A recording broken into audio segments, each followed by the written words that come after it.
અંજારમાં શ્રી અંજાર મહેશ્વરી સમાજ દ્વારા પરમ પૂજ્ય દેવ શ્રી ધણી માંતક દેવની જન્મ જયંતિ તથા પવિત્ર માઘ સ્નાન વ્રતની ઉજવણી ધાર્મિક પરંપરા મુજબ હર્ષો ઉલ્લાસ સાથે કરવામાં આવી.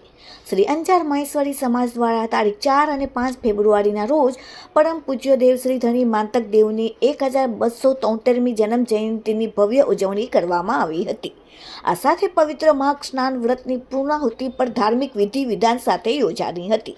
આ અવસરે શ્રી અંજાર મહેશ્વરી સમાજના 16 માર્ગ સ્નાની વ્રતધારીઓએ હર મહેશ્વર ખીમજી દાદા, ધનજી દાદા માંતકના સાનિધ્યમાં તથા મુખી શ્રી જીવરાજજીભાઈ દેવજીભાઈ થારૂની આગેવાની હેઠળ માઘ સ્નાનનો વ્રત ધારણ કર્યો હતો. સમાજના પ્રમુખ ખીમજી પાલુભાઈ સિંધવોએ જણાવ્યું કે સમાજની પરંપરા મુજબ ધામધૂમ ભક્તિભાવ અને હર્ષોલ્લાસથી આ મહોત્સવ ઉજવવામાં આવ્યો હતો. સમગ્ર કાર્યક્રમની સફળ ઉજવણી બદલ સર્વ ધર્મગુરુશ્રીઓ, દાતાઓ, રાજકીય પદાધિકારીઓ, અંજાર નગરપાલિકાના પદાધિકારીઓ, કાઉન્સિલરો, સેવા કેમ્પના આયોજકો, મહેમાનો, કર્મચારીગણ તથા પોલીસ સ્ટાફના સમાજ તરફથી હૃદયપૂર્વક આભાર વ્યક્ત કરવામાં આવ્યો હતો. સ્ટોરી ભરત ઠાકુર, કચ્છથી.